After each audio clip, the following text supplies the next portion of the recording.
Waalaikumsalam warahmatullahi Waalaikumsalam. wabarakatuh. Saya Nisa Wadania Fadila dan partner saya Siti akan mempresentasikan mengenai tugas untuk pertemuan hari ini.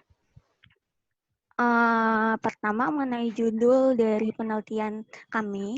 Pertama adalah pengaruh banyaknya informasi pada website Worldmeter terhadap penyakit psikologis dan niat perilaku untuk melanjutkan pencarian informasi pandemi COVID-19.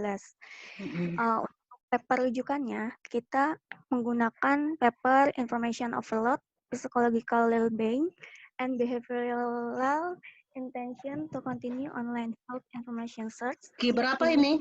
Q1 Ini ya? satu. Oke, keren. Dirilis di Computer in Human Behavior Journal. Ini ditulis oleh Bobby Schwartz, lalu Tahir Ham, dan Iris Rihkaf. Untuk summary-nya saya sudah buat di PPT. Jadi di sini banyak abstraknya itu berisi, kan sekarang banyak nih informasi-informasi yang masuk melalui internet. Nah, di penelitian ini kita melihat bagaimana online health information itu berpengaruh kepada psikologi, penyakit psikologi, dan behavior intention untuk meneruskan informasi yang dicari tersebut. Gunakan metode yang digunakan itu PLS. Alatnya Kemudian, PLS. ya. Nah, kemudian ini untuk research modelnya. Riset modelnya, oke. Konseptual yang modelnya ya, Perceived Information Overload. Oke. Lalu kemudian itu mempengaruhi negative effect, depressive symptom, trait anxiety, trait anger, kemudian juga behavioral intention untuk H1, hipotesis 1 sampai hipotesis 4-nya berpengaruh dari perceived information overload. Iya. Kemudian, Oke, saya mungkin langsung kalau ada pertanyaan ini langsung kita respon aja ya, biar bisa tercover semua nanti dalam 9 kelompok. Untuk hipotesisnya yang terbentuk ada 8, yaitu yang pertama informasi yang banyak itu berpengaruh positif dengan negative effect, terus informasi yang overload itu berpengaruh positif dengan depressive symptom, kemudian informasi yang berlebihan itu berpengaruh positif dengan trait anxiety, kemudian juga berpengaruh dengan trait anger. Yang empat lagi.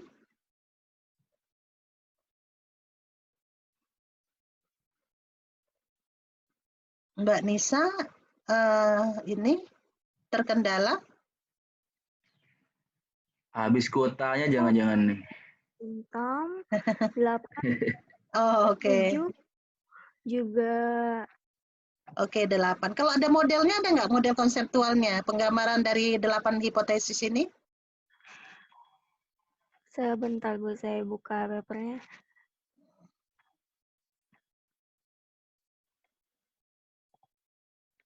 Oh, dia melibatkan beberapa negara ya? Iya. Nah, untuk aplikasi yang ini, aplikasi yang mau diambil dalam proyek ini dengan alat ukur yang diikuti dari paper, proyeknya apa untuk ini?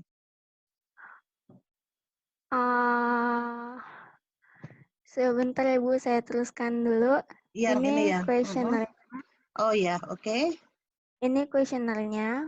Untuk papernya, nah kita menggunakan questionnaire ini Bagus, sudah dengan ada ya. kondisi khusus untuk penggunaan website Worldmeter-nya sendiri, seperti itu. Di sini ada 6 kategori sesuai dengan yang tadi modelnya, ada 6. Setiap masing-masing mempunyai beberapa pertanyaan, dan kita mengacu sama questionnaire ini karena sudah sesuai sekali dengan apa yang ingin kita teliti, seperti itu Bu. Iya, cocok. Cuman Ibu mau lihat aplikasi yang dinilai untuk aplikasi nasional tentang COVID yang mana yang mau dinilai? Ini Bu. aplikasi Worldmeter ini. Di sini ada update mengenai coronavirus. Lagi di ini ya, tayang ya, belum terlihat ini, baru ininya saja. Oh, belum terlihat ya Bu, bentar ya Bu. Iya. Atau sudah ada di PowerPoint-nya, boleh ditunjukkan. Kalau kalau kondisi website atau yang mau diperiksa, apa perbedaannya dengan website yang diperiksa di paper? Apakah sama-sama dia memberikan informasi yang memungkinkan nanti overload, positif dan negatifnya bisa terjadi seperti itu? Ini ya.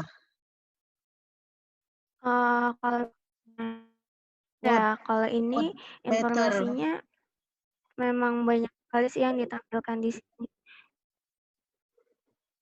Active case, close case, kemudian ada total case, total death. Ini disinyalir memang memungkinkan akan akibat yang tadi ya, rasa marah, ada kemungkinan positif, negatif ya. Iya betul. Untuk yang pengguna dari ini, artinya tujuan yang mau kita periksa itu terjadi dalam website ini gitu bagi pengunjung yang menghadapi informasi di sini. Jadi jangan sampai misalnya alat ukurnya udah bagus, ininya konseptual modelnya juga oke, kemudian objeknya tidak tepat.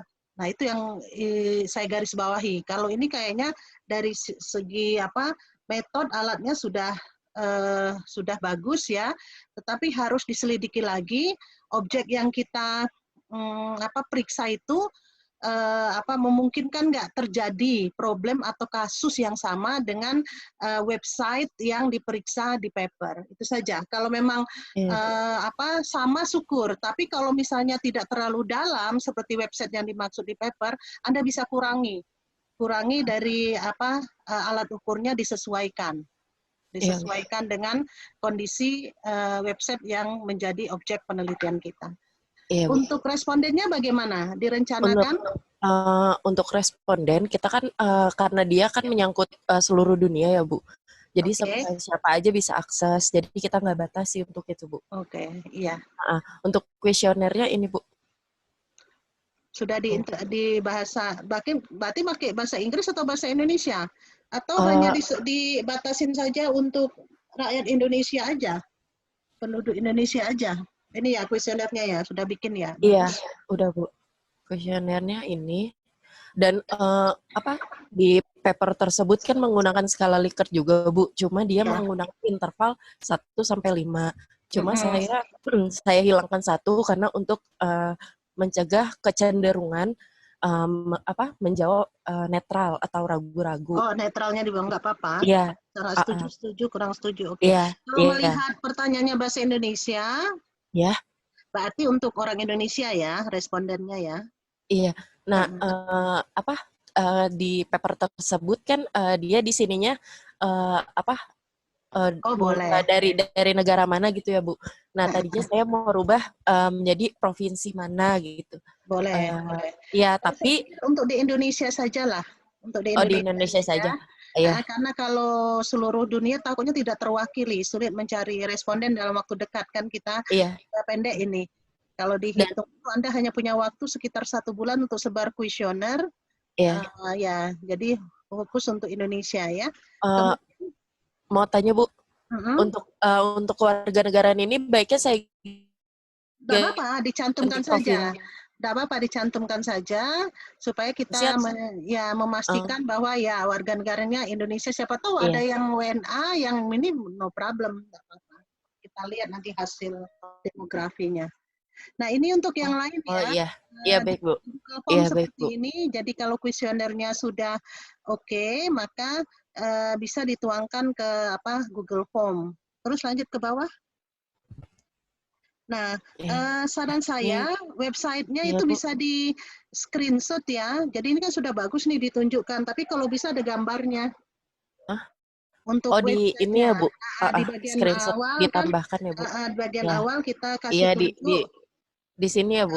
Ya, dikasih itu gambar ininya, dan di sini diupayakan yang menjawab yang minimal sudah pernah menggunakan website yang dimaksud. Ya, saya kira Baik, ini Bu. kuesioner ini kami buat Membuka untuk ya, Bu, memenuhi membuka nilai mata website-nya. kuliah Iya, advance iya. statistik. Sebenarnya jangan begini. Kuesioner ini kami Apa, Bu? maksudkan sebagai project, jangan memenuhi mata kuliah project advance probability dan statistik Project gitu ya. ya. Nanti kalau untuk memenuhi mata Oh kuliah ya, nanti baik, Bu. urgensinya tidak terlihat, tapi project dari advance Ya, probability dan statistik ya. project ya. Kemudian juga Baik, Bu, nanti dibilang bahwa direvisi. untuk mengetahui ini respon masyarakat terhadap aplikasi tentang COVID-19 yang ada saat ini gitu. Jadi selain tujuannya internal untuk kebutuhan kelompok, tapi Iya. penelitian kita ini maksud juga untuk memberi masukan loh Oh kepada iya, pemerintah iya. juga terhadap penyedia-penyedia aplikasi yang ada saat ini terkait dengan pandemik COVID-19 ya.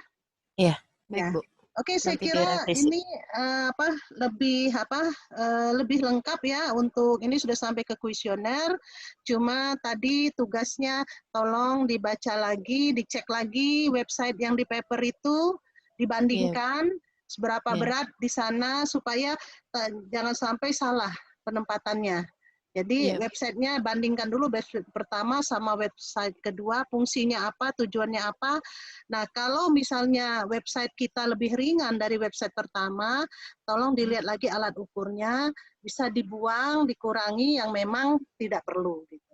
iya, Oke Bu. ya, Mbak Iya, Bu. Nisa sama Mbak Siti Faujiah. Mbak Iya, Bu. Nisanya lagi off ya? Kendala, Lain, Bu, Bu, internetnya. Oke. Ada ya, oke. Ya, saya kira ada yang mau disampaikan lagi, Mbak Siti sama Mbak Nisa untuk presentasi proyeknya? Belum ada sih, Bu, untuk saat ini. Ya, paham ya untuk langkah berikutnya ya. Iya, Bu. Oke, kita berikan tepuk tangan untuk Terima kasih, kelompok Bu. kedua ya. Terima kasih. Ya, kita lanjut untuk kelompok